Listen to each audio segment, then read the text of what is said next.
I'd like to welcome all you knowledge-starved tadpoles to Intellectual Froglegs. We're glad you're here.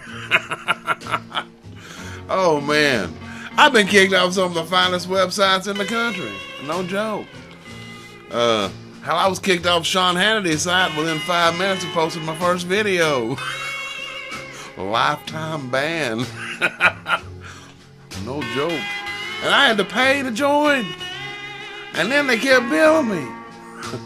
And another website, the other guy, I love this guy, Greg Gutfeld, whatever. Anyway, he cracks me up, man. He cracks me up. So I went over and I joined their website. They got a website called the Activity Pit. And every video I posted, they deleted. The administrators named the Arquette sisters. I figured just a couple of girls sharing the same account. Turns out it was a dude. This dude who goes by the name the Arquette sisters. I hate to even imagine what he was wearing while he was deleting my stuff. But anyway, that's just funny. Life goes on. We'll see who bans us tomorrow.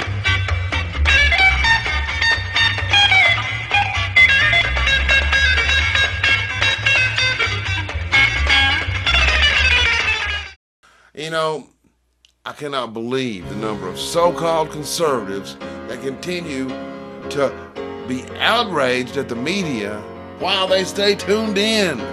We're supposed to be the smart ones, aren't we? You know, just because you don't physically write these guys a check does not mean you're not helping them financially. When you watch their shows, you're helping to generate advertising revenue. When you click their links, you're generating advertising revenue. When you visit their websites, you're generating advertising revenue. This right here is why we keep getting our asses kicked. We think we're smarter. In fact, we're so convinced we're smarter that we make fun of them. But seriously, think about it. It's a flawless strategy. If you're beating the crap out of somebody and simultaneously you can make them think that they're smarter, they're not going to change what they're doing, and you can just keep on screwing them.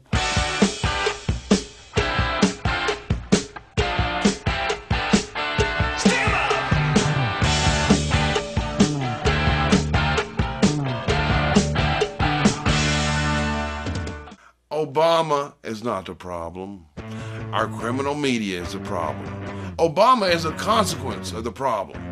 And make no mistake, the media will keep replacing him until we replace them.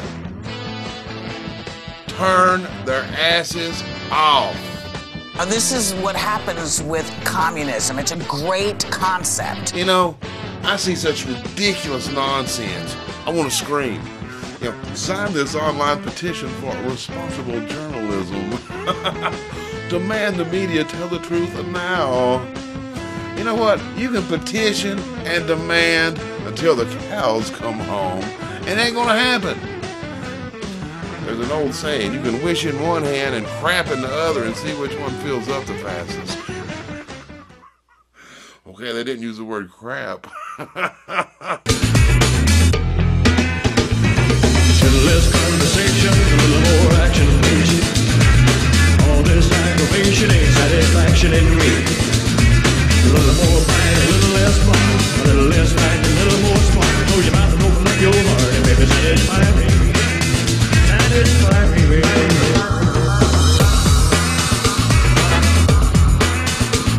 But you know, on this show we like to play some cool music. But there are some artists you will never ever hear or see on this show. Not as long as my country ass is in charge. Hell no. Well, unless of course it's for informational or ridiculing purposes. But the sad part is I used to be a mega fan of all these guys. For example, Bruce Springsteen, Tom Petty, Hart, Paul McCartney. What a fruitcake this guy's turned out to be. But I still will play some Beatles. Because number one, Paul sold his rights years ago. And number two, and most importantly, is this, I love John Lennon. You know, the left embraces John Lennon because of his anti-war position. But they tend to overlook the fact that he grew up. In 1980, the same year he was killed, he gave an interview where he actually slammed the fantasy world of socialism. You look into Orwell's life, it was all torture and this, that, and the other, and he was brought up in a certain environment in a male-dominated society full of Marxists, and they were all from the whatever, that period when they had those dreams of socialism answering everything, right? And their dreams fell to dust after the war. I don't think politics is the only answer. One thing I can tell you is you got to be free. Come together right now. We're playing those mind games together, pushing the barrier, planting seed, playing the mind game. I was just being interviewed by the lovely Lainey Sloan of Politichicks.tv. See how I casually threw that in there? Like I get interviewed regularly. Never have. Anyway, she and I were talking about how divided we are absolutely fallen. And I'm not talking about the radical left. No, hell no, these guys are overachievers when it comes to the destruction of America. And they're exceeding their quotas. No, I'm talking about the media again. The importance of the media and at least attempting, at least trying to level the playing field cannot be overstated here. Now, I rarely listen to talk radio.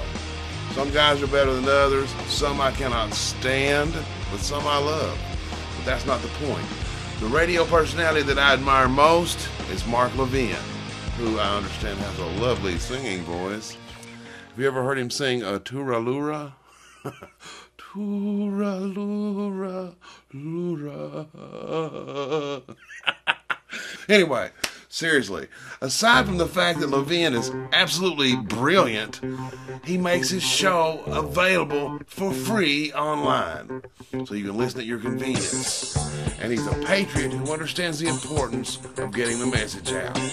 Educated. But that doesn't mean he's giving it away. Not at all. Hell no. We're capitalists. He's just using the same tried and true marketing formula that has worked effectively and successfully since broadcast media began. You make it free for the viewers and listeners, and you charge the advertisers, and your audience grows. On the other hand, almost everybody else, the big guys, you know, Rush and Beck and Hannity and Laura Ingraham and Dennis Miller, you know, they're trying to reinvent the wheel, so they're charging for their own little clique of people. You know, of course, their show's free if you catch it on, you know, live on your local station, but to listen at your convenience, you got to pay a fee each one, and it ranges from $6 to $30 a month. You know, there's so many flaws with the subscriber approach, especially in these times where we have no media. We've got to be educating, and to do this, we need accurate and reliable information that we can share with our Facebooks and Twitters and our other social networks. And first off, nobody can afford all these ridiculous subscriptions. I know I can't, but you know, the biggest problem here, is that if somebody wants to share, say, an awesome Glenn Beck piece, it can only be shared with other Glenn Beck subscribers. So what if I have like thousands of people on my page? How are we going to educate more people if we're just preaching to the choir? The ones who need to hear it ain't going to subscribe. No. Now imagine, just for a moment, if all these guys not only followed Mark Levin's traditional model of making it free to the listeners and the viewers, but they also pulled their resources.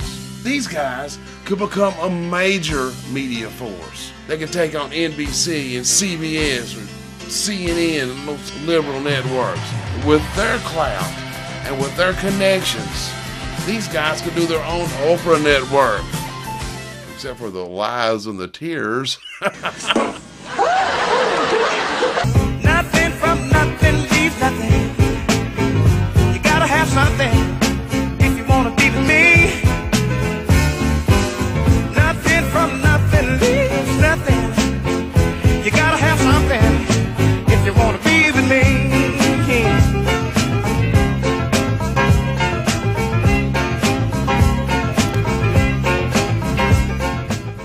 Well, I understand the Pope stepping down. I guess he was too pooped to pope. Hey, anybody know, are they like going to have tryouts or something? I'm sorry. No offense intended to my Catholic friends. Well, that's all the non-stop ninja action we have for this episode. I want to thank you guys so much for being here. Please stop by the website at intellectualfroglegs.com. Sign up for the spam-free newsletter. There's also links to join me over on Facebook and Twitter. Come on over. Come on. Thank you for the awesome, cool PayPal donations. I dig those. And please share the videos with your friends. Use force if necessary. And keep up those insults, you spell check challenged liberal bichachos.